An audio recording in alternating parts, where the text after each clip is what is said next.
Olá pessoal, bom dia, tudo bem? Hoje você vai entender um pouquinho do grande obstáculo que está sendo colocado aí diante do presidente Bolsonaro, diante do Brasil e, por que não dizer, diante de todos nós, diante de todos os brasileiros de bem, trabalhadores aí que querem o melhor para o Brasil, para os seus filhos, para a nossa nação, para o futuro do nosso país. É realmente um cenário inusitado, mas é um cenário que, quando você olha com um olhar mais afiado, você consegue ver que é um cenário de grandes oportunidades também, tá? Agora, pessoal, seguinte, as grandes questões, aquelas que realmente importam, né? Geralmente não fazem parte da conversa cotidiana da maioria das pessoas, né? E nem mesmo estão presentes no grande noticiário. Isso por vários motivos, talvez pelo fato de que a verdade liberta, né? E no fundo, eles não querem que você seja livre de verdade.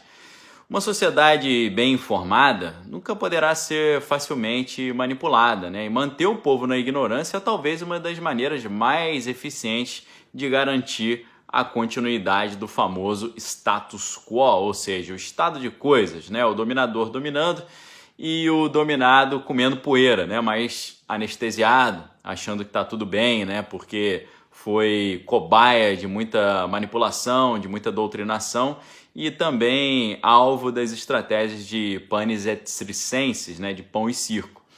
E aí, pessoal, será que o Brasil é um país onde as pessoas aprendem a valorizar e conversar sobre o que realmente importa? Aí você pensa um pouquinho, né? Você pode dizer que hoje o brasileiro, sim, está mais politizado, mais interessado na realidade que o cerca, né? Mas os nossos péssimos resultados nos rankings mundiais de educação ainda mostram que a gente tem um grande caminho e longo a trilhar.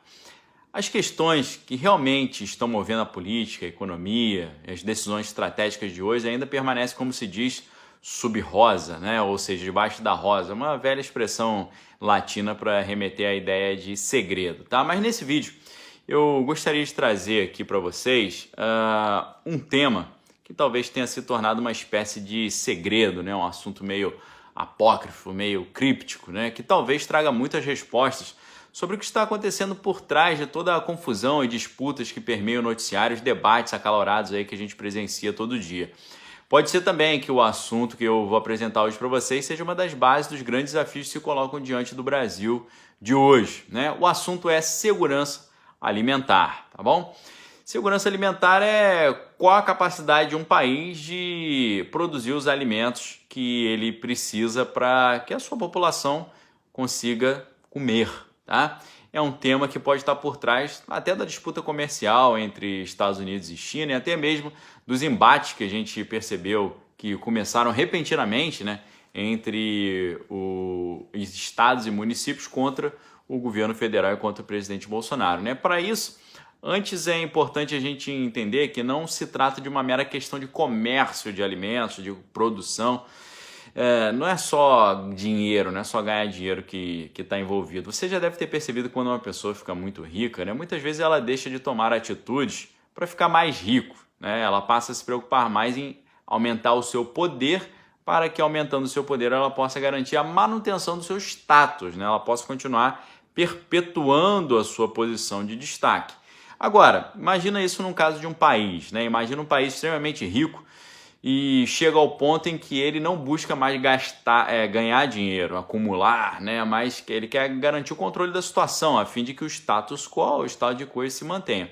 Agora imagina a estranha situação de um país ter muito dinheiro, mas não ter comida suficiente para alimentar a sua população. Você pode dizer, isso é coisa de mitologia, né? Aquela história do rei Midas que pediu ao deus Baco para que tudo que ele tocasse se transformasse em ouro e que acabou vivendo uma situação crítica de quase morrer de inanição, né? Porque até os alimentos que ele encostava viravam ouro, né? Então, isso é coisa de mitologia, o cara ter muito ouro e não ter comida. Não exatamente, né? Você pode perguntar, será que existe isso? Um país extremamente rico, mas que corre risco de não ter o que comer? Sim, isso existe, né? E segundo alguns analistas, esse caso inusitado, essa realidade estranha, pode até levar o mundo para uma terceira guerra mundial, por incrível que pareça. E sabe como é que nós brasileiros entramos nessa história? Você pode pensar, sei, o Brasil é o oitavo país mais rico do mundo, mas mesmo assim temos pessoas passando fome. Na verdade é um pouco diferente, né? O Brasil é um dos países com maior índice de segurança alimentar do mundo, tá? de modo que as maiores potências da Terra estão de olho em nós, para garantir que nós mandaremos alimentos para eles, ou então para dominar tudo aqui e nos explorar covardemente e sugar os nossos recursos. Numa fala recente, disponível no canal da Embrapa no YouTube, né, eu vou deixar o link aqui no primeiro comentário fixado aqui, o pesquisador e chefe-geral da Embrapa Territorial, Evaristo de Miranda, ele falou sobre a importância do Brasil dentro desse cenário de segurança alimentar mundial. E você vai entender o porquê de tanta confusão, tantas investidas contra o governo, tentando derrubar o presidente. Você vai entender agora. O pesquisador explicou que a produção anual de grãos da agricultura brasileira é suficiente para alimentar mais de 4 vezes a nossa população. Ou seja, o Brasil é um país que tem segurança alimentar e tem de sobra, né? Sobra aí umas 4 vezes. Para você ter uma ideia, uma pessoa ela necessita em média para viver de 250 quilos de grãos por ano, né? Como é que eles calculam essa matemática toda? O cálculo é realizado mundialmente. Seguinte, para saber se um país está em segurança ou em insegurança alimentar, a seguinte conta é feita. Você divide a produção agrícola pela população. Se o resultado for menos de 250 quilos por pessoa, o resultado é que o país está em insegurança alimentar. Esse é infelizmente o caso de alguns países da África, mas também é a situação de outros países muito ricos, como a Coreia do Sul, o Japão e a própria China. Para você ter uma ideia, né, de como a gente está numa situação de vantagem nesse cenário, o Brasil precisa de 50 milhões de toneladas para alimentar toda a sua população. Mas, veja só, nosso país produzirá na próxima safra 245 milhões de toneladas. Sabe o que significa isso? Significa que quase 5 vezes a quantidade necessária para alimentar todos os brasileiros. A nossa produção anual é capaz de alimentar 5 vezes os brasileiros por ano, quase 5 vezes. Então, sobra muito, como eu disse para vocês. Mas além disso, né, além dos grãos, você sabe, o Brasil produz muitos tubérculos, mandioca, batata doce, inhame, além de frutas e hortaliças, sem falar no açúcar, nas castanhas e nos óleos, né? Ao todo, a produção vegetal do Brasil alimenta 1,5 bilhão de pessoas no mundo, tá? Nesse mercado, não é só a quantidade, a qualidade também. Nós somos extremamente competitivos e com ótimos preços no mercado, tá? Quem mais cresceu, né, como o comentarista fala nesse vídeo da Embrapa, quem mais cresceu em produção de alimento no ano passado no Brasil, nas exportações, foi o milho, né? Nós fomos beneficiados até por essas disputas comerciais entre os Estados Unidos e a China.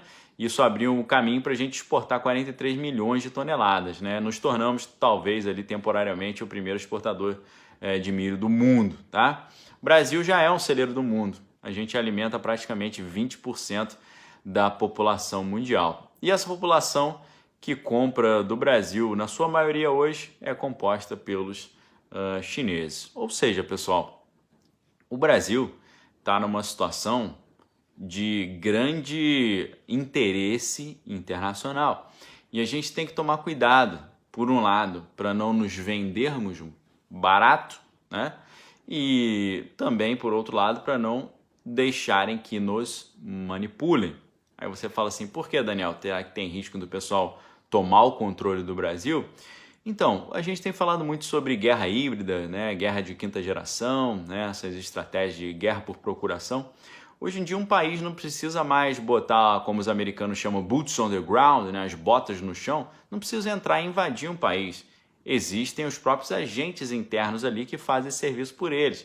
Agentes internos esses não só como manifestantes de rua, mas também pessoas em posições elevadas de poder, que podem funcionar ali como agentes atuando em favor desses interesses internacionais naquilo que se chama também de quinta coluna, né? Quinta coluna é quando alguém de dentro trabalha em favor dos interesses de fora.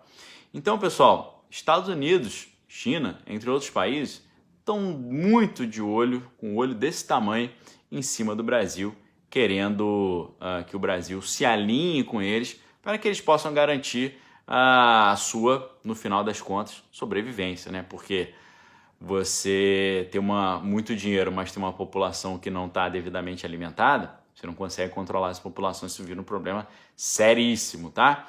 Então, pessoal, esse é o desafio que se coloca diante do presidente Bolsonaro aí, porque é muita pressão vinda de fora, é muita gente querendo puxar para um lado. Obviamente, a China é um grande parceiro comercial brasileiro, mas ideologicamente o Brasil está se alinhando mais com os Estados Unidos. Os Estados Unidos também, não é porque é tudo amiguinho, né? O We Are the World, We Are the Children, né? Aquela comoção, né, toda.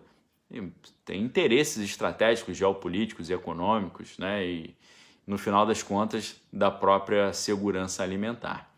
Então, pessoal, tenham noção que grande parte dessa briga política interna que nós estamos vendo, essas disputas todas, por trás disso tudo tá a garantia da comida para o mundo. O Brasil está se tornando estratégico nesse cenário, eles já sabem disso, e se por um lado estão tentando se aproximar como amigos, por outro lado tem outros que estão tentando manipular e explorar. Tá? Tem muitas outras coisas envolvidas, muitas coisas mais sensíveis e escabrosas, mas essa questão está sendo muito pouco falada e é importante a gente mostrar isso, como o agronegócio no Brasil tem salvado o Brasil aí no meio dessa crise e vai fazer o Brasil, se Deus quiser, superar o mais rápido possível essa crise aí econômica que fomos levados por causa de uma crise de saúde, tá bom?